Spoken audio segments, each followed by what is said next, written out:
Well, thanks, Azwi. It is a monumental dress measuring over 16 meters and, 52 feet in diameter, made of 76 national flags from countries where homosexuality is punishable by law, including 12 countries where homosexual acts can result in the death penalty.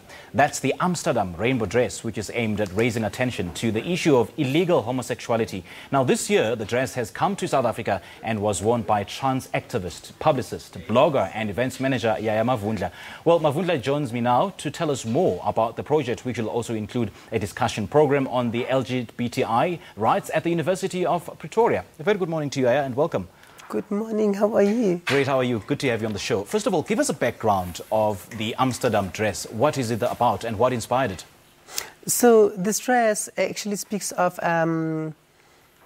LGBTI issues, most importantly. But furthermore, it's a dress that's made of all the countries where LGBTI laws are illegal.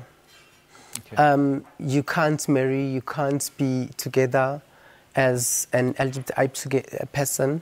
And should you happen to be together or get married, 8 of those you could get death penalty. And it's actually a living art dress. So should it happen that one of the countries then the laws are passed, then now that you can actually marry each other, then the flag is removed from the dress. Okay. Why is it important for you to wear the dress? What kind of issues are you highlighting? For me, I looked at where I come from, especially I come from a very dry rural area of KwaZulu-Natal in KZN in Kranskop, where South African laws really, people that live there and Amakosi that live there, they don't really look at South African laws. They make their own rules. And for me, I was like, this is exactly what other people really are going through in other countries, where regardless of what the law says, you should do what I think as a specific person. Yeah. And for me, that really, really raised a lot of issues for me. You know, when a country ends laws that discriminate against the LGBTI community, then the dress is replaced by a rainbow flag. So which countries do you think need to be added to this? It not necessarily replace. It's actually removed from the dress. Right. Yeah, the flag is removed from the flag.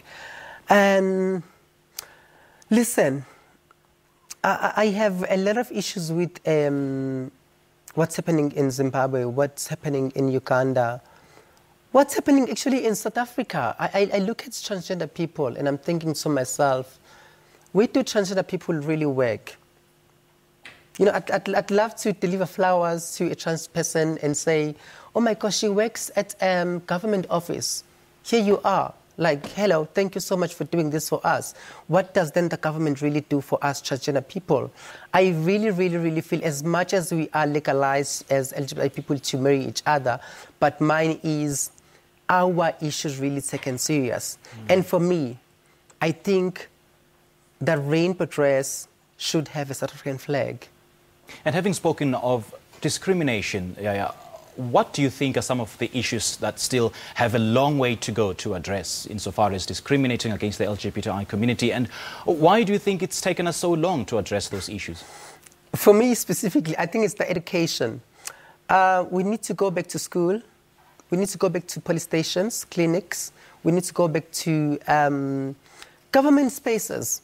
For me, if there are laws that are saying in South Africa we are free, we're celebrating 25 years of freedom, of democracy next year, and I don't see why we should celebrate 25 years of democracy as people, because we are literally not free.